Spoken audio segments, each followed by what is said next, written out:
ஓம் கணேசாய நமக. பணிவு கலந்த வணக்கத்துடன் உங்கள் யோகா விஜய். ஆங்கில புத்தாண்டு வாழ்த்துக்களோடு மீனராசிக்காரர்களுக்கு இந்த 2025ஆம் ஆண்டு எப்படி மலரும், எந்தபடியாக இந்த ஆண்டு நிகழ்ச்சிகள் நடக்கும் அப்படிங்கிறத பற்றி கொஞ்சம் சுருக்கமாக பார்க்கலாம். இந்த ஆங்கில புத்தாண்டு என்பது நம்மளுடைய தமிழ் வருஷமாகிய குரோதி வருஷம் மார்கழி மாதம் 17ஆம் தேதி புதன்கிழமை காலை 6:34 அளவிலே புத்தாண்டு பிறக்கின்றது. இது நம்ம தமிழ் கணக்குப்படி, வாக்கிய பஞ்சாங்க கணிதப்படி இந்த சூரிய உதயத்தை கொண்டுதான் நாம் ஒரு நாள் பிறப்பதையே குறிக்கப்படக்கூடிய ஒரு நிலை. நள்ளிரவு என்பதெல்லாம் அந்தந்த நாடுகளுக்கு தகுந்தவாறு அப்படி மாற்றிக்கொண்ட கணக்கு. உண்மையான கணக்கு சூரிய உதயம் முதல் மறுநாள் காலையில் சூரியன் உதிக்கும் வரைக்கும் உள்ள கணக்கைத்தான் எடுத்துக்கிறோம்.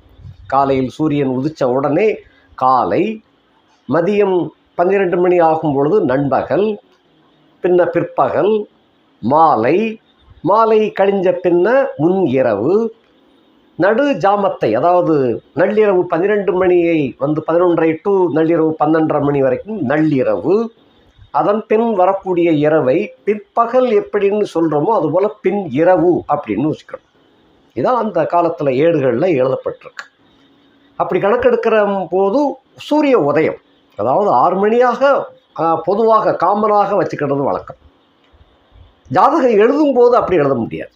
இப்போ அந்த நாளில் மார்கழி மாதம் 17ஆம் தேதி ஒரு குழந்தை பிறக்குது, 6:32 பிறக்குது அப்படின்னா கூட அது 31/12/2024 பின்னிரவு அப்படின்னு தான் அந்த கணக்கே போடணும்.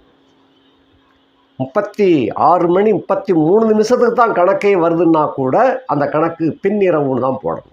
1/1/2025 போடப்படாது. இதுதான் தமிழ் கணக்கு, அதாவது வாக்கிய கணிதத்தினுடைய கணக்கு. சூரியன் உதயம் முதல் மறு சூரிய உதயம் வரைக்கும் அதுதான் ஒரு நாள் என்பது. 60 நாழிகை அது அப்படித்தான் கணக்கு எடுக்கிறது. ஆக இந்த தேதியில் நம்ம வாக்கியப்படி தான் நம்ம எப்பவுமே பலாபலனை பார்த்துக்கிட்டு இருக்கோம். இந்த வாக்கிய கணிதத்தின் பிரகாரம் அந்த நாளிலே அந்த சமயத்தில் கிரக நிலைகள் வானமண்டலத்தில் எப்படி இருந்தாங்க அப்படிங்கிறத அதை பார்த்தோம்னா தான் நமக்கு அந்த வருஷம் எப்படி இருக்கும் என்பதையும் நம்ம பார்க்க முடியும். மீன ராசிக்காரர்களாகிய உங்களுக்கு உங்களுடைய ராசியிலே ராகு இருக்கின்றார்.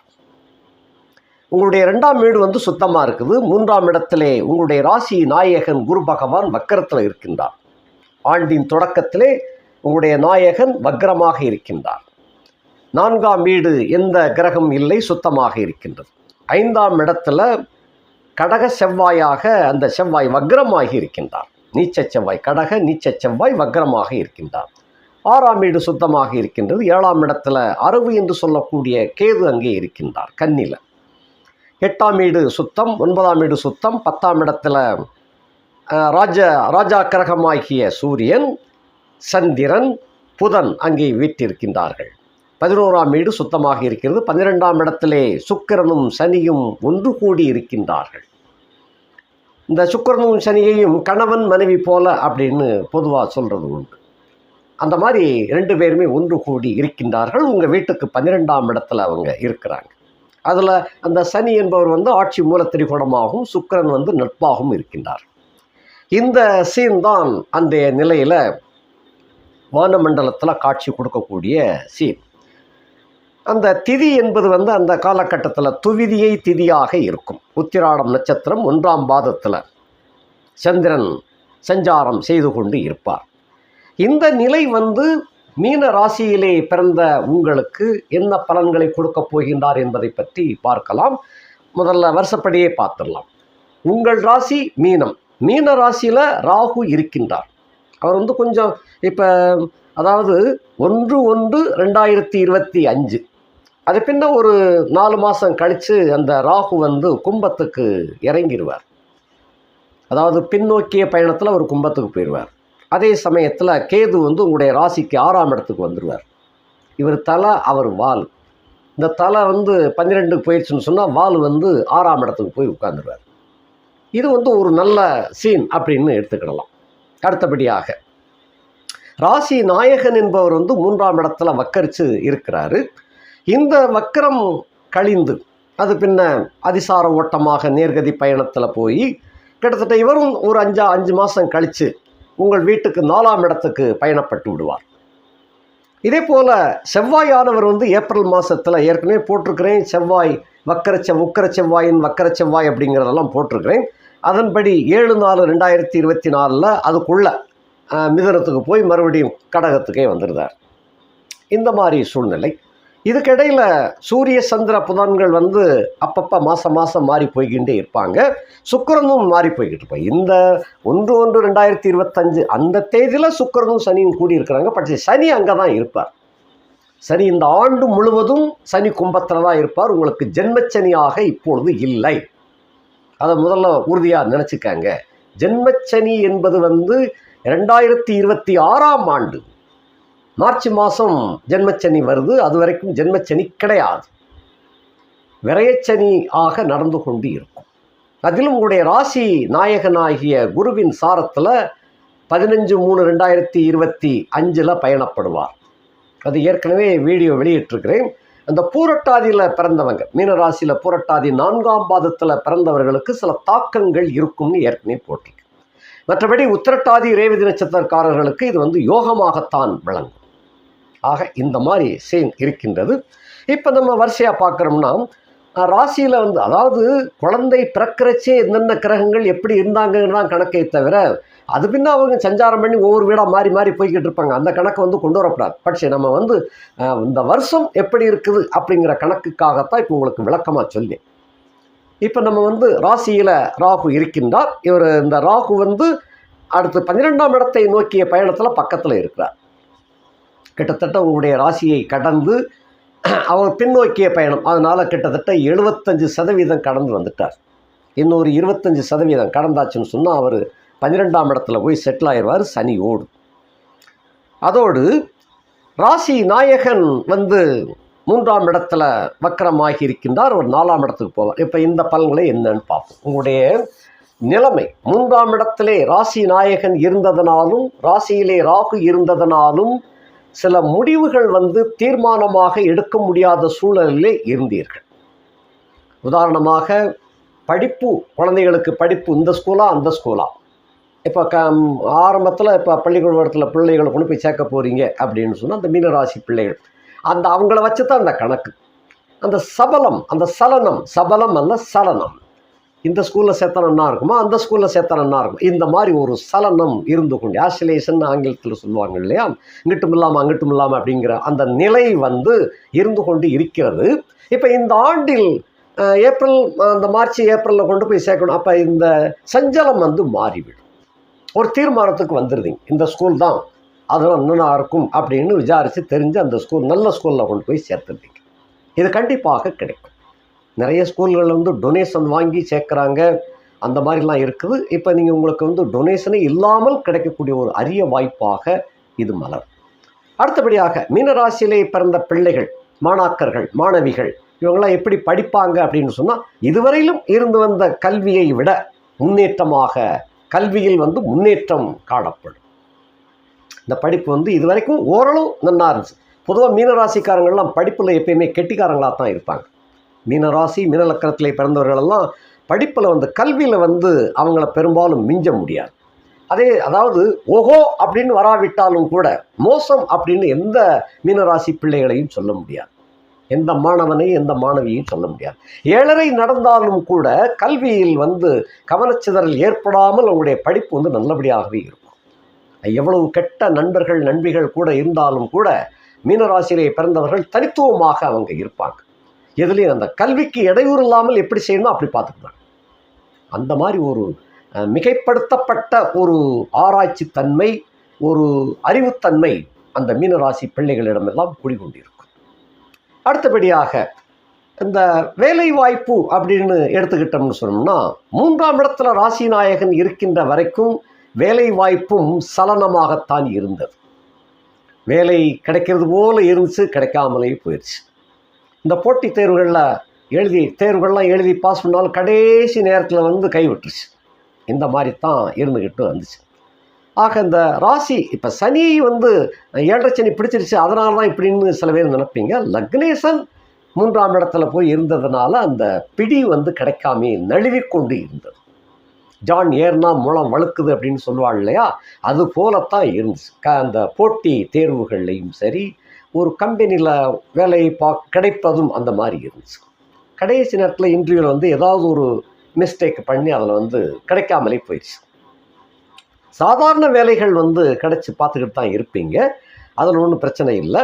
ஒரு நல்ல வேலை அப்படின்னு சொல்லக்கூடிய ஒரு ப்ரைவேட் கம்பெனியாக இருந்தால் கூட 10,000 சம்பளம் என்பது வேறு, அதுவே 30,000 40,000ங்கிறது வேறு. இந்த மாதிரி நழுவிக்கொண்டு இருந்தது அந்த கூடுதல் சம்பளத்தில். அது இந்த ஆண்டில் வந்து உங்களுக்கு நிச்சயமாக கிடைக்கும். போட்டித் தேர்வுலையும் பாஸ் பண்ணிடுவீங்க. அதே போல் அரசு உத்தியோகத்திலையும் போய் உட்காரக்கூடிய வாய்ப்பு. இது இல்லாமல் பெரிய கம்பெனிகளில் வேலை பார்க்கக்கூடியவர்களுக்கு, எதிர்பார்த்து காத்திருந்தவர்களுக்கு கிடைத்து விடும். வெளிநாடு பிரயாணம் சென்று வேலை பார்க்கணும் அப்படின்னு நினைக்கிறவங்களுக்கு இந்த ஆண்டு உறுதியாக வெளிநாட்டு வேலை வாய்ப்பு நிச்சயமாக கிடைக்கும். காரணம், உங்களுடைய ராசி நாயகன் 3ஆம் இடத்துல 4ஆம் இடத்துக்கு போயிடுவார். அப்போ கிட்டத்தட்ட ஜூன் மாதத்துக்கு பிறகு, அதாவது கிட்டத்தட்ட ஒரு 6 மாதம் கழிச்சு, ஒரு சிலருக்கு குருதசை நடக்கின்றவர்களுக்கு இந்த வக்கரத்தில் வந்து வெளிநாடு வாய்ப்பு வந்து கிடைக்கும். இந்த மாதிரியாக அந்த சூழல் இருக்கின்றது. ஆக வெளிநாடு கன்ஃபார்ம், உறுதியாக நிச்சயமாக கிடைக்கும். நல்ல மதிப்பு மரியாதையோடு வேலையில் போய் சேருவீங்க, நல்ல சம்பளம் கிட்டும். அப்படிப்பட்ட வாய்ப்பு இந்த ஆண்டிலே இருக்கின்றது. இது போக திருமண வயதில் உள்ளவர்கள், திருமண வயசில் உள்ளவங்களுக்கு வந்து திருமணம் தள்ளி போய்கிட்டே இருக்குதே, ஏதாவது ஒரு காரணத்தை சொல்லி விலகி போய்கிட்டே இருக்குதே அப்படிங்கிறவங்களுக்கு இப்போ தகுந்த ஜாதக அமைப்பு வந்து செட்டில் ஆகிடும். ஜாதகமே பொறுத்த இல்லாமல் தான் இவ்வளவு காலமாக கிட்டத்தட்ட 3-4 வருஷமாக ஓடிக்கிட்டு இருந்துச்சு. அது இப்போ வந்து ஜாதகம் வந்து செட்டில் ஆகுது. பட்சே அதில் ஒரு சின்ன குறை என்ன அப்படின்னு சொன்னால், நீங்கள் எதிர்பார்த்த அந்த ஒரு கௌரவம், அதாவது என்ன சொல்கிறோம்னா, அதை ஒரு மணமகள் வீட்டில் வந்து ஒரு பெரிய ஆடம்பரமாக ஒரு கற்பனை பண்ணியிருந்தது அப்படி கிட்டாது.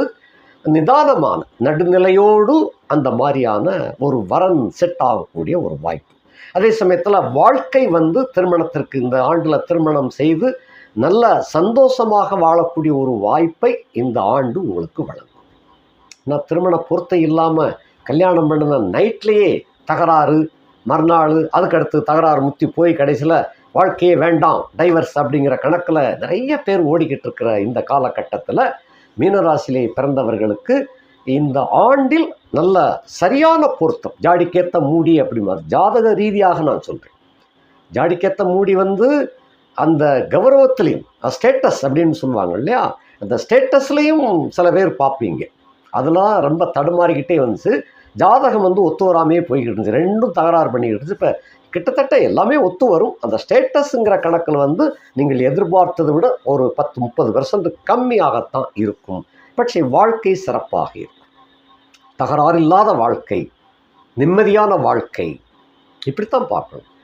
அதாவது சொத்து சுகத்தோடு வந்து நிம்மதி இல்லாமல் சண்டை போட்டு கடைசியில் அந்த சொத்து வேண்டாம் சுகம் வேண்டாம் இனி ஆள விட்டால் போதும் அப்படின்னு ஓடக்கூடிய கட்டத்தை விட இயற்கையாக நிதானமான ஒரு நிலைமை, அந்த நிலைமையோடு இணைந்து வாழ்க்கையை வாழக்கூடிய அருமையான வாழ்க்கை, நிம்மதியான வாழ்க்கை. நிம்மதியான வாழ்க்கையை தான் எல்லாரும் தேடிக்கிட்டு இருக்கோம். பட்சே பணத்தில் தேடி கடைசியில் போய் பணத்தை சேர்த்து வச்சுட்டு நிம்மதியை தொலைச்சிருந்தோம். இந்த மாதிரி ஓடிக்கொண்டிருக்கிறது. ஆகையினால் இந்த மாதிரியான சூழ்நிலைகள் வந்து செட் ஆயிரும். நிதானமான பருவம், அதே சமயத்தில் ஜாதக பொருத்தம் சூப்பராக அந்த மாதிரியான வாழ்க்கை அமையக்கூடியதாக அமைந்திருக்கின்றது. இதனை அடுத்து உத்தியோகத்தில் இருப்பவர்களுக்கு ஏற்கனவே இந்த பணிச்சுமை என்பது கொஞ்சம் கடினமாக இருந்துச்சு. அந்த கடினத்துக்கு ஏற்ற வரவுகள் இல்லை. உத்தியோகம் பார்க்கின்றவர்களுக்கும் சரி, அதே சமயத்தில் தொழில் வியாபாரம் பண்ணி கொண்டிருப்பவர்களுக்கும் சரி, கடுமையாக உழைச்சிங்க, அந்த உழைப்புக்கேற்ற வருமானம் கிட்டவில்லை. அது என்ன அப்படின்னு சொன்னால், சதய நட்சத்திரத்தில் சனி உலாவி வந்த காரணத்தினால அந்த நட்சத்திராதிபதி வந்து ராகு உங்கள் வீட்டில் இருக்கிறார். இந்த காரணத்தினால அந்த தடைகள் பல ஏற்பட்டுச்சு. அந்த தடைகள் வந்து இந்த 15/3/2025 முதல் அது மாறி விடுகின்றது. பட்சே இதே சமயத்தில் இன்னொன்று யாவுப்படுத்துகிறேன், புரட்டாதியில் பிறந்தவங்க கொஞ்சம் அலர்ட்டாக தான் இருக்கணும், எச்சரிக்கையாக இருக்கணும். ஏன்னா என் மேலே அதை கொஞ்சம் வருத்தத்தை காட்டக்கூடாது. என்ன சாமி கடைசியில் பூரட்டாதி நான் பிறந்தேன் எனக்கு இப்படி சொல்லிட்டீங்களே அப்படின்னு நினைக்க வேண்டாம். ஏன்னா நான் உண்மையை சொல்கிறேன். உண்மையை சொன்னால் நீங்கள் கொஞ்சம் எச்சரிக்கையாக இருந்துக்கிடுவீங்க அப்படின்னு. ஏன்னா உங்கள் மீது சில பழி பாவங்கள்லாம் வந்து சேரலாம். வேலை பார்க்குற இடத்துலையும் சரி, உத்தியோகம் பார்க்குற இடத்துலையும் சரி, வியாபாரம் தொழில் நிறுவனத்தில் வேலை பார்க்கக்கூடியவர்களாக இருந்தாலும் சரி, ஏதாவது பழுதுகள் இன்னொருத்தன் செஞ்சுட்டு உங்கள் மேலே தூக்கி போடலாம். அவங்க தப்பிக்கிறதுக்காக உங்களை கையை காட்டி விட்டுறது. அந்த சந்தர்ப்ப சூழ்நிலைகள் உங்களுக்கு சாதகமாக இருக்கும் பட்சத்தில் உங்களை வந்து தவறுதலாக நினைக்கக்கூடிய ஒரு கட்டம் உண்டு. பூரட்டாதி 4ஆம் பாதத்திலே பிறந்தவாளுக்கு மட்டும். இதை நினைவு வச்சுக்கணும். ஆக இவர்கள் வந்து சனிக்கு பிரீதியாக என்ன செய்யணுமோ அதை நீங்கள் செய்யணும். அப்படின்னா அந்த ஆண்டு முழுவதும் அவர் அந்த பூரட்டாதி தான் செஞ்சாரம் செய்வார். திரும்ப சதயத்துக்கு வரப்போகிறது இல்லை. இனி சதயத்துக்கு வரதா இருந்தால் 30 ஆண்டுகள் கழித்து தான் பார்க்கணும். ஆக பூரட்டாதியில் வந்து பயணம் பண்ணுகிறார். அந்த பயணம் பண்ணுகின்ற காரணத்தினால நீங்கள் கொஞ்சம் அலர்ட்டாக இருப்பது நல்லது எல்லா வகையில். அது சனிப்பிரீதியாக என்ன செய்யணுமோ அதெல்லாம் கொஞ்சம் பண்ணினீங்கன்னா நல்லது. குறிப்பாக மொத்தத்திலே மீனராசிக்காரர்கள்லாம் திருநள்ளாறு ஸ்தலம், ராமேஸ்வரம், திருநாகேஸ்வரம் இதெல்லாம் போயிட்டு வந்தீங்கன்னா உங்களுக்கு கொஞ்சம் வாழ்க்கை வந்து ரொம்ப சந்தோஷமாகவும் அசௌரியங்கள் விலகி சந்தோஷம் அதிகமாகி வாழ்க்கையிலே ஒரு நல்ல நிம்மதியான ஒரு லைஃப் உண்டாகும். அதை நீ கொஞ்சம் முயற்சி எடுத்து செஞ்சீங்கன்னா நல்லது. இது போக வியாபாரம் தொழில் பண்ணி கொண்டிருப்பவர்களுக்கு இந்த அது மற்ற நட்சத்திரம் உத்திரட்டாதி ரேவதியில் பிறந்தவர்களுக்கு, அதே போல் புரட்டாதியில் பிறந்த அத்தனை பேருக்குமே அது டேமேஜ் ஆயிரும்னு நினைக்க வேண்டாம். உங்களுடைய லக்னம் ஜாதகம் தசாபுத்தி வலுவாக இருக்கும் பட்சத்தில் இந்த கெட்டது எதுவுமே நடக்காது.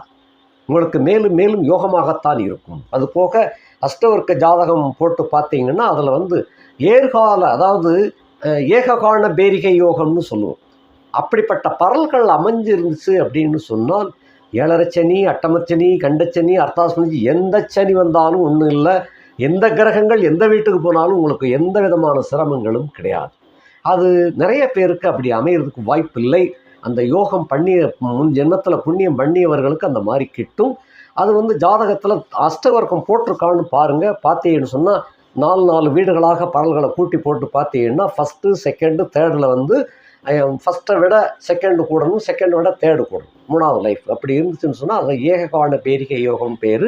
அப்படி இருக்கின்றவர்களுக்கு எந்த விதமான பாதிப்புமே கிடையாது. அது பூரட்டாதியில் பிறந்திருந்தாலும் சரி, எந்த நட்சத்திரத்தில் பிறந்திருந்தாலும் தொல்லை துரட்டுகள் எதுவும் கிடையாது. நினச்சதெல்லாம் சாதிச்சுட்டு போய்கிட்டு இருப்பாங்க. அது அப்படிப்பட்ட ஒரு யோகம். ஏன்னா சில பேர் சொல்லுவாங்க எனக்கும் 7.5 மீனராசி, இந்த அவளுக்கும் 7.5 தான், அவங்களாம் நல்லா இருக்காங்க சூப்பராக இருக்காங்களே அப்படிம்பீங்க. அப்படின்னு பார்க்கும்போது அந்த ஜாதகத்தில் எடுத்து பார்க்கும்போது அஷ்டவர்க்க பரல்கள் முன்னோக்கிய பரல்களாக இருக்கும், பின் தங்காது. அப்படிப்பட்ட ராசி நேயர்களெல்லாம் இருக்கத்தான் செய்கிறாங்க. நம்ம பார்ப்போம், அவங்களாம் அகாத வட்டி வாங்கிக்கிட்டு இருக்காங்க. அவங்களுக்கெல்லாம் ஒன்றும் செய்ய மாட்டேக்கே, 30 வருஷம் இல்லை 50 வருஷமும் நல்லா தான் ஓடிக்கிட்டு இருக்காங்க சாமி, என்ன ஏன் எனக்கு மட்டும் இப்படி தொல்லை அப்படிம்பாங்க. அவன் செஞ்ச புண்ணியத்தை அறுவடை செய்கின்றான். அதனால் அந்த மாதிரி கணக்கில் வர்றச்சே அது வந்து அவங்க ஜாதகத்தில் அஷ்டவர்க்கம் போட்டு எடுத்து பார்த்துட்டோம்னா நேருக்கா அதாவது முன்னோக்கிய பரல்களாக அது இருக்கும். அப்படி இருக்கும் பட்சத்தில் அவங்களுக்கு வந்து யோகம் வள்ளி வந்துக்கிட்டே இருக்கும் அந்த மாதிரி. ஆக இப்போ நம்ம எல்லாருக்குமே அஷ்டவர்க்கம் வச்சுருக்காங்களான்னா அப்படி இருக்காது. நம்ம ஜாதகத்தை பார்த்து நம்ம தெரிஞ்சுக்கலாம். நல்ல தசாபுத்திகள் ஓடிக்கொண்டிருக்கிறது அதை பார்த்தாலே ஓரளவு புரிஞ்சுக்கும். அஷ்டவர்க்கம் போட்டு தான் பார்க்கணும்னு அவசியம் இல்லை. நல்ல யோகாதிபதி கிரகங்கள் தசை எடுத்து கொண்டு இருக்குமே ஆனால் அந்த யோகத்தன்மையை வழங்கக்கூடிய வண்ணத்தில் அந்த கிரகங்கள் இருக்கணும். அதாவது ஒரு லக்னத்துக்கு எதிரி கிரகமாக இருக்கும். எதிரி கிரகம் நடக்குது, 6ஆம் இடத்துக்காரன் தசை நடக்குது, அப்போ வாட்டி வதச்சிரும் நினைக்கப்படாது. அதே 6ஆம் இடத்துக்காரன் நீச்சமாகவோ சூனியமாகவோ இருந்தால், இது வந்து உங்களுக்கு தெரிகிறாப்புல சொல்கிறதுக்காக சொல்கிறேன். மற்றபடி அந்த கிரகங்களை பார்க்கும்போது வலு விளந்திருக்கிறதா வலுவோடு இருக்கிறதா அப்படிங்கிறத பார்க்கணும். அல்லைங்கள் அஸ்தமனம் பெற்றிருக்கின்றதா, இப்படியெல்லாம் பார்த்தோம்னா அந்த கிரகத்தினுடைய தன்மை தெரிஞ்சுக்கிடலாம். அது வலுவாக இருக்கும் பட்சத்தில் தான் தொல்லையை கொடுக்கும். அதனுடைய பலம் இறங்கி விட்டால், எதிரிக்கு பலம் இறங்கிருச்சுன்னு சொன்னால் நம்மளுக்கு யோகம் தானே, அந்த மாதிரி நம்ம ஜாதகத்தை பார்த்தோம்னா தெரியும். அப்போ அந்த கிரகத்தினுடைய கெட்ட கிரகமாக இருந்தாலும் கூட வலிமை இழந்து அல்லங்கில் நீச்சம் பெற்று அந்த தசை எடுத்து கொண்டிருக்குமேனால் ராஜயோகம் நடந்துகிட்டு இருக்கும்.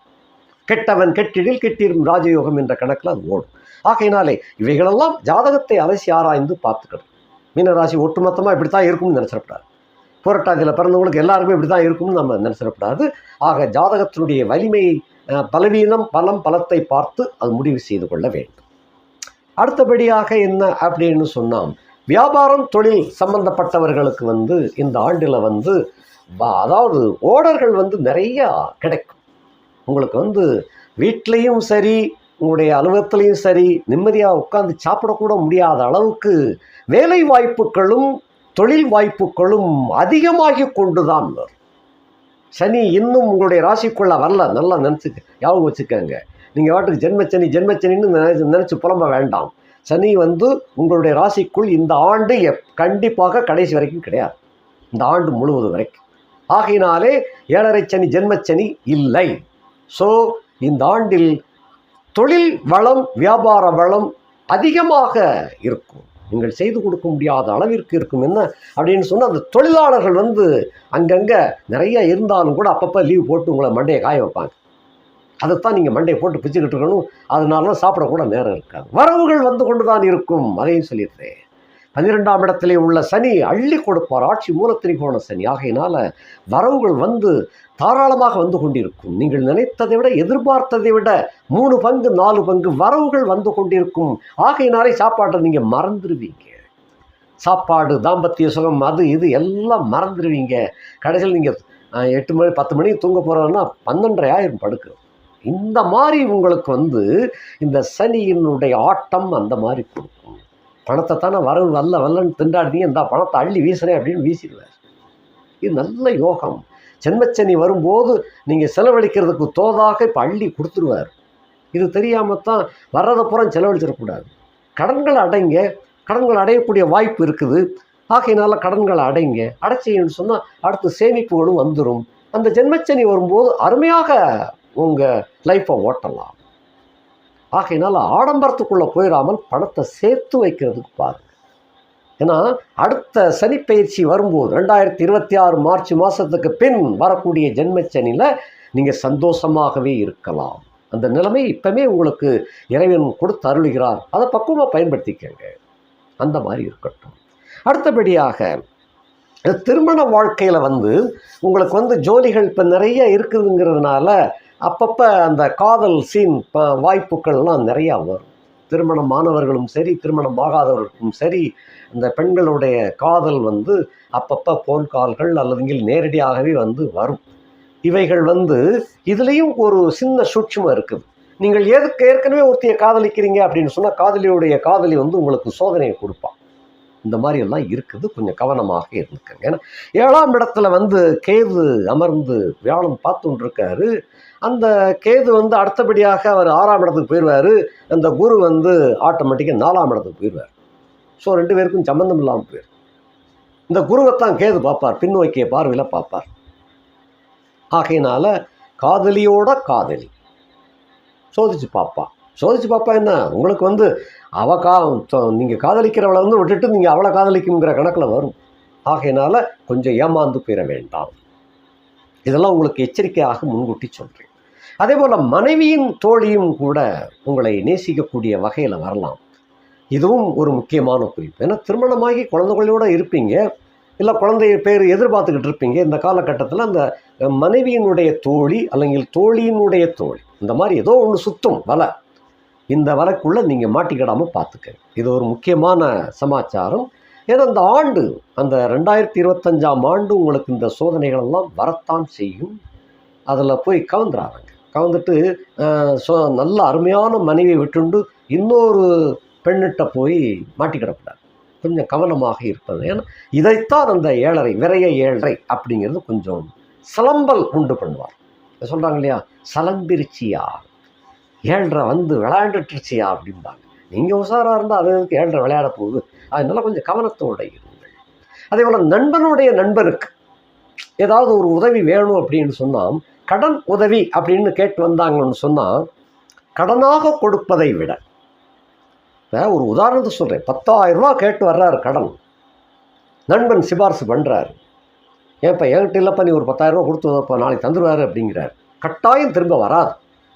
நல்லா முடிவு பண்ணிக்கங்க, நிச்சயமாக வராது. நான் உதாரணத்துக்காக சொல்கிறேன். 10,000 கொடுக்கறதுக்கு பதில் 1,000 ரூபாயை கொடுத்து முடிச்சிருங்க. 10ல் 1 பங்கு. அதுக்காக 10 லட்சம் கேட்குறோம்னா 1 லட்சம் கொடுப்போம் அப்படின்னு நினைக்க வேண்டாம். 10ல் 1 பங்கு, அதாவது இப்போ ஒரு நிதானம் நடுநிலையோடு சொல்கிறேன். அந்த மாதிரி கொடுத்து வந்தால் வரவு, வராட்டி செலவுன்னு முடிச்சிருங்க. இந்த நண்பனுக்காக அதை செய்கிறீங்க. அதே போல் நண்பனுக்காக ஏதாவது ரெக்கமெண்டேஷன் அப்படிங்கிறது இந்த காலகட்டத்தில் வேண்டாம். ஏன்னா உங்களுடைய நிலைமை அப்படிங்கிறத பார்க்கணும். தகுதிக்கு மீறி சில சமயங்களில் நண்பனுக்காக சில பேர் அந்த வாய்ப்பை கொடுத்துருந்தாங்க. ஒரு கம்பெனிக்கு ரெஃபர் பண்ணணும்னா கூட கொஞ்சம் தயங்கி செய்யணும். ஏன்னா அவர் நண்பன் தான். அவருடைய இண்டிவிஜுவல் லைஃப் எப்படின்னு உங்களுக்கு முழுமையாக தெரியாமல் போயிருக்கும். சில பேர் சொல் ஒன்று செயலாக மாறி போயிடும். அது உங்கள் நேரம் அப்படிங்கிறது. ஏன் நேரம் இது வரைக்கும் நல்லா தான் இருந்தால் இப்போ சேர்த்து விட்டேன் கடைசியில் இப்படி ஆயிடுச்சு அப்படின்னீங்க. அப்போ உங்களுடைய வேலைக்கு அது வேட்டு வச்சிடக்கூடாது. ஆகையினால இவைகள்லாம் ரொம்ப கவனமாக இருங்க. சிபார்சு பண்ணக்கூடிய அளவுக்கு பண்ணுங்க. ஒரு ஹை லெவல் அந்த இதெல்லாம் பண்ண வேண்டாம், ஈடுபட வேண்டாம். இல்லை ஜாமீன் கொடுப்போம் அப்படின்னாலும் அதுவும் கொடுக்க வேண்டாம். இவைகள்லாம் ரொம்ப கவனத்தில் வச்சுக்கங்க. அதே போல் குடும்பத்தில் புதியவர்களுடைய வருகையில் கவனமாக இருங்க. அது புதியவர்கள் வருகை குடும்பத்தில் குழப்பத்தை கொண்டு போயிடுவாங்க. அதனால் ரொம்ப இந்த நிறைய பட்டிமன்றங்களில் பேசுவாங்க இல்லையா, பக்கத்து வீட்டுக்காரர் வந்தார், இல்லை பக்கத்து வீட்டுக்காரர் இல்லை, எங்கேயோ இருந்து நண்பன் வந்தான், பக்கத்து வீட்டு குழந்தை விளையாண்டுக்கிட்டு இருந்துச்சு, அந்த குழந்தைய பார்த்து அந்த நண்பன் என்ன சொன்னார், குழந்தை உங்களை போல் நல்லா அழகாக இருக்குதே, உங்கள் முகத்தை எங்கேன்னு இருக்குது அப்படின்னு சொல்லிட்டு போயிட்டாரியா, கடைசியில் குடும்பம் பின்னி எடுத்துருச்சு, குடும்பம் 2 விட்டு போச்சு அப்படின்னு அவர் சொல்லிட்டு அவர் வாட்டு போயிடுவார். இங்கே மனைவி அதுக்கப்புறம் தான் வேடிக்கையே இருக்குது. எம்ஜிஆர் நம்பியார் கதையாக விளையாடும். கடைசியில் டைவர்ஸ் வரைக்கும்லாம் நிறைய கேஸுகள்லாம் போயிருக்கு. பட்டிமன்றத்தில் விளையாட்டு சொல்ல உண்மையிலே நடந்த சில சம்பவங்கள்லாம் அவங்க சொல்லியிருக்கிறாங்க. ஆக அதுபோல் ஒரு விளையாட்டுக்கள்லாம் இந்த காலகட்டத்தில் வரக்கூடிய வாய்ப்பு இருக்குது. ஸோ அந்த வரக்கூடிய வரவுகளெல்லாம் புதிய நண்பர்கள் அப்படின்னால இல்லை நீண்ட காலத்து நண்பர்கள் திடீர்னு ரொம்ப காலத்துக்கு பிறகு சந்திக்க வர்றார் அப்படின்னு சொன்னால், ஏன்னா அவர் திருமணத்தை கூட வந்திருக்க மாட்டார், மனைவி யாருன்னு தெரியாது. அப்படிங்கிற கட்டத்தில் உங்களுடைய சில விஷயங்கள்லாம் இப்போதைய நடைமுறை விஷயங்கள் தெரியாமல் இருக்கும். இப்படித்தான் சில பேர் மாட்டிக்கிட்டு. அதெல்லாம் அவங்கள இன்னொரு இடத்துல நல்லா சந்தித்து முடிச்சிருங்க. தேவைப்பட்டால் வீட்டுக்கு கூட்டுவாங்க, இல்லைன்னா வீட்டுக்கு கூட்டு வரக்கூடிய ஜோலியை விட்டுருங்க. ஏன்னா உங்களுக்கு அது சிக்கலாக போயிடுது. சாதாரண சொல்லக்கூடிய வார்த்தை இத்தனை போல தீயை பொருத்தி வைக்கிறது கடைசியில் அது காட்டு தீயாக மாறி கடைசியில் காட்டையே அழிச்சு. இது வாழ்க்கையில் எந்த இடத்துல லிமிட்டில் யாரை வைக்கணுமோ அந்த மாதிரி கொஞ்சம் கவனமாக எடுத்து வைங்க. அதை கொஞ்சம் விட்டுட்டேன்னு சொன்னால் அடிமரத்தே ஆழமாக தோண்டி காணாமல் வைக்கணும், மரமே காணாமல் போயிடும். இந்த மாதிரியெல்லாம் இருக்குது. குலதெய்வ வழிபாடு என்பது இந்த காலகட்டத்தில் ரொம்ப ரொம்ப முக்கியம். இந்த குலதெய்வ வழிபாடு என்பது இந்த மீனராசியிலே பிறந்தவர்களுக்கு நீங்கள் பிறந்த நட்சத்திரத்தன்று, புரட்டாதினா புரட்டாதி, உத்திரட்டாதினா உத்திரட்டாதி, ரேவதினா ரேவதி, அல்லங்கில் அது சார்ந்த நட்சத்திரங்கள். ஒரு உதாரணமாக ரேவதி அப்படின்னா ரேவதியில் போக முடியாட்டி ஆயில்யம், ஆயில்யத்தில் போக முடியாட்டி கேட்டை, இந்த மாதிரி வச்சுருக்கேன். உத்திரட்டாதி அப்படின்னா உத்திரட்டாதி, பூசம், அனுசம், இந்த 3 நட்சத்திரத்தில் ஏதாவது ஒரு நட்சத்திரம். புரட்டாதி என்றால் புரட்டாதி, புனர்பூசம், விசாகம், இந்த நட்சத்திரங்கள் ஏதாவது ஒரு நாளில் அப்படி வச்சுக்கோங்க. அதனை அடுத்து அது போக முடியல, சந்தர்ப்பம் வாய்க்கலை அப்படின்னு சொன்னால் அந்த கணக்கு, அதாவது வியாழக்கிழமை அல்லங்கில் சனிக்கிழமை, இந்த மாதிரி ஒரு நாளை தேர்ந்தெடுத்து இந்த 2025ஆம் ஆண்டில் 2 தடவை போயிட்டு வந்திருக்கு. இங்கிலீஷ் கணக்கு படி, தமிழ் வருஷ கணக்கு நம்ம இப்போ தமிழ் ஆண்டு வரும்போது பேசுவோம், ஆங்கில கணக்கு புத்தாண்டு நம்ம பேசிக்கிட்டு இருக்கிறோம். அதனால் இந்த புத்தாண்டில் 1ஆம் தேதியிலிருந்து, அதாவது 1/1/2025 முதல் 31/12/2025க்குள்ள 6 மாதத்துக்கு ஒரு தடவை கண்டிப்பாக போயிட்டு வாங்க. இது ரொம்ப ரொம்ப முக்கியமான செய்தி. குலதெய்வத்தினுடைய துணை இருந்தால் எந்த கிரகமும் உங்களை கெட்டதாக கொண்டு வராது. கெட்டத்தன்மைக்குள் உங்களை இறங்க விடாமல் பார்த்து கொள்வார் குலதெய்வம். அது முக்கியமான மெயின்.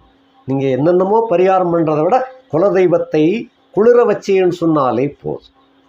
ஆக அதாவது மாதம் ஒரு தடவை போயிட்டு வந்தால் நல்லது. அது ரொம்ப ரொம்ப நல்லது, 100க்கு 100% அது கரெக்ட். அது முடியாத பட்சத்தில் 3 மாதத்துக்கு ஒருக்க போங்க. அதுவும் முடியாத பட்சத்தில் 6 மாதத்துக்கு ஒரு தடவை கட்டாயம் போயிட்டு வாங்க. இது போயிட்டு வந்தீங்கன்னாலே குடும்பம் நிம்மதியாக இருக்கும். எந்த இடத்தில் நீங்கள் தவறப் போகின்றீர்களோ அந்த இடத்தில் அதே குலதெய்வம் ஒரு கிரகத்தின் ரீதியாக உங்களை கைதூக்கி காப்பாற்றிக் கொள்ளுவிடும். இதை கவனமாக செய்து முடிங்கள்.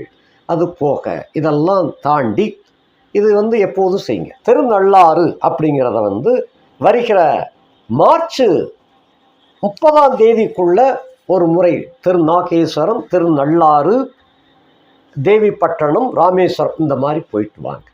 இது 4 ஊரை சொல்லியிருக்கிறேன். இன்னும் சில ஊர்கள்லாம் வரும். இந்த மாதிரி ஒரு டைம் போயிட்டு வந்தீங்கன்னு சொன்னால் இந்த குடும்பத்தில் உள்ள சில பிடுங்கல்லாம் விலகிடும். இந்த 2025ஆம் ஆண்டை இந்த மாதிரி ஞாபகம் வச்சுக்கோங்க. போக முடியாதவர்கள் அது இந்த கொடிமரம் வரைத்தான் போக வேண்டிய சூழ்நிலை இருக்கும் சில பேர் ஒரு வருஷத்துக்கு. அந்த மாதிரி உள்ளவர்கள் சிவனுடைய ஆலயத்துக்கு அந்த கொடிமரம் வரைக்காவது போய் உட்காந்துட்டு வாங்க. ஒரு அரை மணி நேரம் போய் உட்காந்துட்டு எழுந்திரிச்சு வாங்க. அந்த வைப்ரேஷன் உங்களுக்கு கிடைக்கும். அதன் மூலமாக வாழ்க்கையில் தடுமாறாமல் பார்த்து கொள்ளணும்.